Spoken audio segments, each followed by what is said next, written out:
Se llegó a un acuerdo de paz, más bien no sé si al fuego, porque no hay paz, con la organización radical llamada Hezbollah. ¿Ustedes saben qué es esto? Estos, señores, son lentes. Pero no son mis lentes, ni siquiera me quedan. Estos no me sirven. ¿Saben de quién son estos lentes? Pues son de el señor cara de papa. Estos lentes se ajustan perfectamente para la necesidad visual que tiene el señor cara de papa, pero yo no. Yo necesito otro enfoque. Pixar no me está haciendo publicidad. Nosotros, con nuestra mentalidad occidental, no vamos a entender el conflicto. Si nos ponemos los lentes occidentales, evidentemente vamos a ver el conflicto con ojos occidentales. ¿Cuál es el problema? Que esos no son los lentes de Hezbollah. Hezbollah tiene otra forma, otra cosmovisión de ver este conflicto. Lo que vamos a hacer en este video, y yo los invito a ustedes, es que se pongan por un momento los lentes de cómo ven el mundo los líderes de Hezbollah. Pero lo que vamos a hacer es una explicación teológica de por qué no existen acuerdos de paz en la mentalidad del radical islámico. Paréntesis, hay muchas facciones en el Islam, hay incluso facciones sionistas del Islam, así que lo que voy a decir es englobando a una gran cantidad del espectro del Islam, pero recordemos que siempre existen aquellos que salen de la norma. La paz, como nosotros la concebimos en Occidente, es que dos países firman un acuerdo y se comprometen a las partes. En el Islam, particularmente en el radical, no es así, y les voy a explicar por qué. Hay dos formas en las que se llega a paz según el Islam. Una es que el Islam gobierna y otra es en el que el Islam no puede destruir al enemigo. En principio, el Islam aspira a dominar a todo el mundo.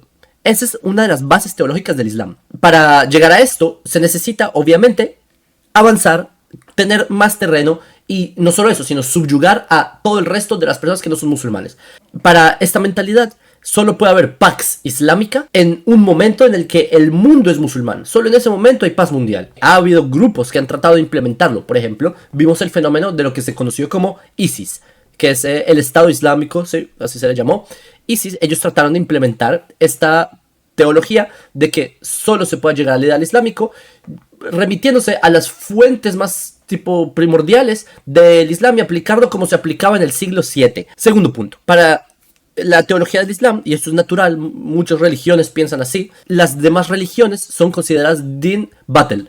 Din batil es como religiones que mentira, digamos, religiones que no es exacto, pero mientras que el Islam, ellos se consideran din el haq, es decir, la religión de verdad. Lo que ellos conciben es que antes del Islam había religiones, pero en el momento en el que llega el Islam viene a cambiar todas las religiones anteriores a ellos. Todo lo que sea anterior al Islam ya no es relevante. Y el Islam es la última revelación. Por eso es que ellos se ponen como única salida a la humanidad. Eso implica que siempre habrá un estado de guerra hasta que no se logre esta homogeneidad islámica en el mundo. Como el Islam es din el haq y todas las demás religiones son din el batil, o sea, religiones falsas. Así que, entonces, por eso es que ellos tienen derecho sobre las posiciones del otro, sobre las libertades del otro, es decir, esclavizar, sobre las mujeres del otro. Y eso no es un escenario teórico. Lo vimos, por ejemplo, el pueblo judío del 7 de octubre. Ellos se vieron en la libertad de hacer exactamente esas clases de agresiones contra nosotros, contra el pueblo judío. Cuando aterrizas la teoría de un mundo idealizado en el que el Islam se está expandiendo, te chocas con que hay ejércitos fuertes, con que hay países con mejores economías, con un mundo distinto que cambia la dinámica de la velocidad de avance del Islam. En caso de que no se logra acabar al infiel, tú puedes hacer paz con el infiel. Puedes hacer lo que se llama una paz temporal.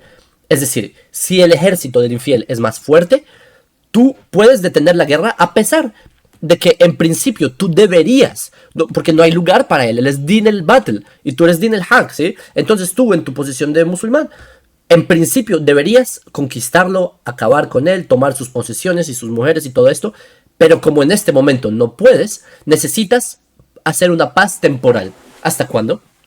Hasta que puedas. Les voy a contar en qué se basan teológicamente este principio en el Islam. En el año 628 de la era común, esto es 6 años antes de la Hijra, para los que entienden un poco de la historia del Islam, Mahoma, que él es el, digamos, fundador de esta religión del Islam, él fue a conquistar la ciudad de Meca. ¿Qué pasa? Que los de Meca tenían un ejército más grande. Era exactamente el escenario que yo les estoy planteando. Mahoma, él llega por el norte, ¿sí? Desde Medina, y ellos llegan desde el sur, desde Meca. Y ellos los ejércitos se encuentran al lado de una aldea que se llamaba Hudaybiyah. Hudaybiyah, lo que ahí ellos pactan, después de dialogarlo, pactan de que Mahoma no va a continuar su agresión que ya había comenzado en otros lugares. Recordemos que Mahoma, él principalmente de que vivía, de ir y saquear caravanas. Entenderán, la península arábiga no hay muchos recursos, de lo que ellos viven es de mercancías, de que van, por ejemplo, filas con camellos, con mercancías, ¿sí? Burros, y van a otras ciudades más lejanas y traen dinero o provisiones. ¿De qué vivía Mahoma? Él no vivía de cultivar o hacer negocios o algo por el estilo, él vivía de saquear caravanas, vivía de robar a los demás. Ahí, en este lugar, Hudaybiyah, que es donde se encuentran los ejércitos, ellos hacen un pacto de que van a hacer paz por 9 años, 9 meses y 9 días. Esto se llamará, llamémoslo, Salam Hudaybiyah, la paz de Hudaybiyah, llamémoslo así. Salam es paz en árabe. ¿Qué pasa? Que efectivamente, después de haber pactado esta paz de 9 años, 9 meses y 9 días, ni siquiera 10 años, ¿sí? Como para no, incluso el simbolismo es para mostrar que no están dispuestos a hacer una paz eterna, pero en fin, cada uno de sus ejércitos volvió a su ciudad. Los de Meca, los del ejército fuerte, ellos empezaron a ver que Mahoma, él no atacaba, que él en verdad estaba cumpliendo su parte del trato. El primer año no atacó, hubo buenas relaciones, todo esto. El segundo año vieron también que Mahoma mantenía su, digamos, parte del pacto, no atacaba, no hacía agresiones. Ok, 2 años bien. Entonces, ¿qué pasó? Que los de Meca, al ver que Mahoma él estaba cumpliendo su parte del trato, lo que hicieron los varones de la ciudad, los de Meca, se salieron de la ciudad de Meca para poder hacer negocios, para poder hacer mercancía, porque ya se imaginarán, 2 años sin una economía activa es difícil.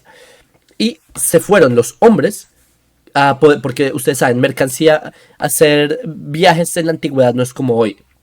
Por eso iban, con sus armas, con sus, defensas, especialmente cuando hay como asaltantes como lo era Mahoma. En el camino te podían asaltar y por eso es mejor que llevaras a tu ejército para poder cuidar a tus caravanas. De otra manera no hay economía.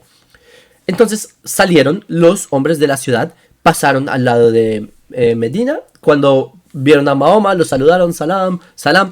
En ese momento, cuando Mahoma vio que los hombres de Meca salieron, Mahoma tomó a su gente, a todos sus personas, tipo armados, entró a Meca, la arrasó, acabó con todo, y así fue como conquistó Meca. De esto, señores, ese es el precursor teológico de que en el Islam ellos puedan tomar esta actitud de que no importa violar un pacto de paz, no importa, incluso esto de que ten tu palabra de hombre, como los acuerdos en Occidente, eso no existe, porque el Islam ya tiene este precursor para fundamentarse en por qué ellos no hacen paz con infieles. De este suceso, el Islam aprende muchas cosas, pero una de las principales es esa. Y a propósito, ustedes saben que, no sé, quizás ustedes sepan, no sepan, que en el Islam, Mahoma, el profeta de ellos,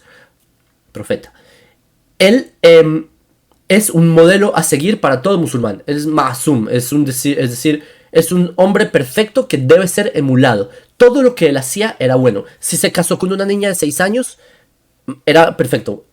Si él, todo este tipo de cosas, ¿sí? Si él tomaba mujeres prisioneras en guerra, perfecto. Sí, siendo casadas y lo que sea, y las esclavizaba y todo esto, era perfecto. Si él en una sola noche iba con todas sus esposas, era perfecto. Es Mahoma, ¿sí? Mahoma, Ma'asum es el modelo a seguir para ellos. ¿Qué pasa?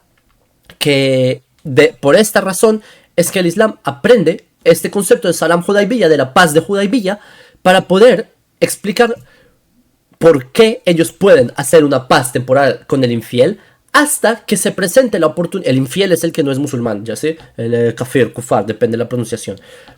El infiel depende, tú puedes hacer paz con él temporal hasta que tengas la oportunidad de romper el acuerdo.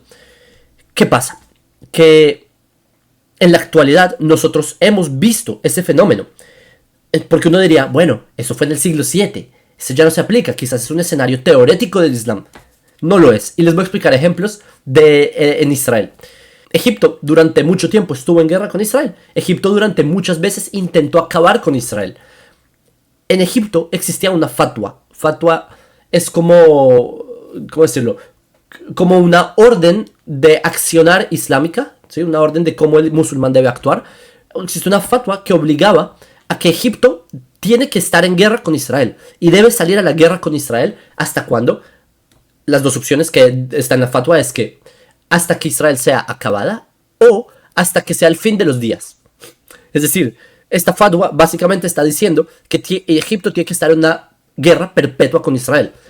¿Quién tenía esta fatwa? Era Gamal Abdel Nasser, que él fue el presidente de Egipto, ¿sí? Durante mucho tiempo. Él era de la tendencia panarabista de crear todo un, digamos, país árabe gigante en toda la región, ¿sí? El punto es que él tenía una obligación que le habían emitido los sabios del Islam para siempre estar en guerra con Israel. Egipto pierde la guerra contra Israel en 1900, guerras que empiezan, ¿sí? En 1948 pierden. 1956 pierden la guerra contra Israel. 1967 pierden la guerra contra Israel. 1973 pierden la guerra con Israel. Perdieron muchas guerras contra Israel y llega un punto en el que llega un nuevo líder. Sube otro líder a Egipto que se llamaba Anwar el-Sadat. Sadat, lo que él busca es hacer paz con Israel. Él quiere cambiar la ecuación. Él ya está cansado, él ya vio la cantidad de vidas que se perdieron en el conflicto que Egipto mismo empezó contra Israel y por eso busca un acercamiento con Israel. Pero no puede. ¿Por qué? Porque hay una fatwa, que la fatwa ordena que siempre tiene que haber guerra con Israel. Entonces, ¿qué hace Anwar el-Sadat? Él se dirige donde las personas de Al-Azhar. Los sabios de Al-Azhar es como, digamos, una universidad de quizás la más influyente del mundo suní.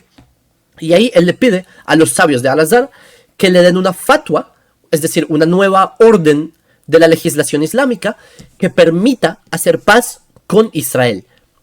Cuando Al-Azhar entienden que quién es el que les da la plata, Sadat es el que los alimenta. Entonces ellos ceden y ellos escriben lo siguiente. Del mismo modo en que nuestro profeta, bendita sea su memoria, ¿cómo es? Bendito sea la paz sea con él, del mismo modo en que nuestro profeta hizo paz temporal con los infieles de Meca en Hudaybiyah, también el gobierno egipcio puede hacer paz con los sionistas. Esa fatwa le permitió a Anwar el-Sadat firmar los acuerdos de paz con Menachem Begin. Y así es como llegó a haber paz con Egipto. Ahora, tenemos paz con Egipto ya hace varias décadas. Pero ustedes entienden lo frágil que es esta paz. Porque esta es una paz Hudaybiyah. A nivel religioso, esto puede cambiar así. Esto de la paz de Hudaybiyah es un modelo que se ha adaptado una y otra vez. Les doy otro ejemplo, también relevante para este momento. Cuando se firman, miren, los, entre comillas, palestinos, por ejemplo, Yasser Arafat, que Arafat él fue el primer líder, digamos, de este movimiento nacionalista palestino, se podría decir, en los años 60, siendo que Arafat en verdad era de Egipto, fue entrenado en Tunisia, nada que ver con esto, el palestinismo, como lo llamémoslo. Pero Arafat, él lideró el movimiento de lo que se conoció como la OLP, Organización Libre Palestina. Israel en verdad le están dando muy duro a la OLP. Israel la acabaron con Ahmad Yassin y un montón de cosas. Entonces Arafat cede y él dice que va a hacer un acuerdo de paz y eso es lo que se conoció como los acuerdos de Oslo. Y así es como la autoridad palestina hacen un acuerdo de paz con Israel que se llamaron los acuerdos de Oslo. Yasser Arafat, cuando él va en septiembre, ¿sí? En los acuerdos de Oslo, en septiembre él va de ese mismo año a un lugar llamado Johannesburg. Johannesburg es en Sudáfrica. Y allá en la radio le preguntan, ¿cómo, Arafat, cómo te atreviste a hacer paz con los sionistas? ¿Qué les dice Arafat? Esto fue en inglés. Remember Hudaybiyah. Así les dice. Remember Hudaybiyah es recuerden Hudaybiyah. Señores, ¿qué pasa? Que nosotros, ¿sí? Me voy a tratar de incluir for the sake of the life. Nosotros, como vemos el conflicto con los lentes del señor cara de papa, no entendemos qué pasa. Un segundo, me los pongo. No entendemos qué pasa cuando Yasser Arafat, él dice, recuerden Hudaybiyah. Cuando un occidental escucha esto, imagínense a Macron en Francia, imagínense a Joe Biden, imagínense a cualquier presidente, incluso el más derecha, no sé, a Meloni en Italia, lo que sea, escuchando esto. escuchando Remember Hudaybiyah. No significa nada para ellos, pero para la mentalidad del musulmán, nuevamente, esto es una generalización lo que acabo de decir. Hay varias facciones del Islam que son sionistas, hay otras que no son radicales, entiendo. Pero estoy tratando de decirlo en términos sencillos. Pero para la mentalidad de este islamista, decir Hudaybiyah, acuérdense de Hudaybiyah. Esto es algo muy significativo, porque esta paz, ellos saben que no es una paz de verdad, es una paz que, del mismo modo en que Muhammad hizo paz en Hudaybiyah por 9 años y 9 semanas, meses y 9 días, y luego rompió el pacto, y luego así fue como conquistó Meca, también así se hará con los sionistas, ¿entienden? Entonces por eso hay que ver el mundo como el señor cara de papa, hay que entender la mentalidad de ellos, porque esta es una guerra religiosa, esto no es una guerra territorial, no es una guerra política. Todo este bluff que hay ahora, de que hubo un acuerdo de paz, con un cese al fuego con Hezbollah, bluff. Eso es un bluff. Antes del 8, Hezbollah empezó a atacar el 8 de octubre. De hecho, también habían lanzado ataques antes. Pero es que ya existía una resolución que pone a Hezbollah después del río Litani. 1701 de las Naciones Unidas. Hezbollah la rompió. Porque en nuestra mentalidad, ¿sí? Voy a poner ahora el sombrero cara de papa para representar a la mentalidad. Porque en nuestra mentalidad nos tratamos de... No podemos encajarlo. ¿Por qué? Nos toca otra vez ver los errores históricos para entender que así no funciona la mentalidad de ellos. Por eso, señores, el poeta de los Salmos escribió Salmo 29, versículo 11. Hashem os leamo iten, Hashem yevarech et amo vashalom. Que Hashem le da fuerza a su pueblo, Hashem bendecirá a su pueblo con paz. Es decir, que en esta ecuación de los Salmos puede haber paz si el pueblo de Israel en este caso, tiene fuerza. ¿Por qué? Porque piénsenlo, si en el Islam de estas facciones solo puede haber paz si el enemigo es más fuerte que tú, ¿qué nosotros tenemos que hacer si Israel somos el enemigo de estos radicales? Ser fuertes. Esa es la única forma para que haya paz. Porque si ellos pueden hacer paz temporal con nosotros, lo que tenemos que preocuparnos es que esa paz temporal sea muy larga, que sea una paz temporal para siempre. Y para que sea una paz temporal para siempre, Israel tenemos que ser fuertes. En el momento en que mostramos esta debilidad es cuando empiezan las guerras. En todos los casos, siempre que ustedes se fijen a nivel histórico, cuando han empezado guerras, es cuando el pueblo de Israel estábamos en algún punto de debilidad. Siempre. O luchas internas entre nosotros. O cuando Israel se sale, por ejemplo en el año 2000, se sale del Líbano, empieza la intifada.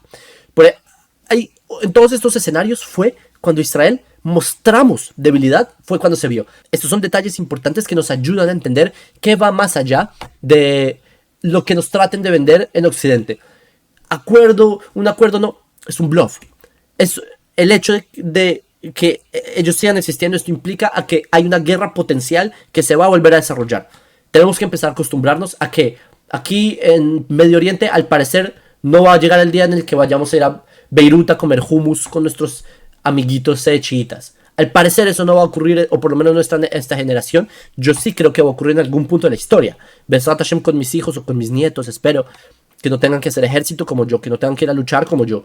Besat Hashem, que no tengan que pasar por estas cosas. La realidad es que Israel tenemos que ser fuertes, tenemos que hacer lo que personas como yo hacemos, ir y mostrarles quién es el pueblo de Israel y que con nosotros no se meten. Y si ellos quieren un recordatorio, se los vamos a recordar por medio de Viper. Besat Hashem, siempre nos veremos con alegrías, vamos a triunfar, en verdad veremos días de paz. Hashem os da moiten, Hashem yevarech et amo vashalom. Un saludo para todos.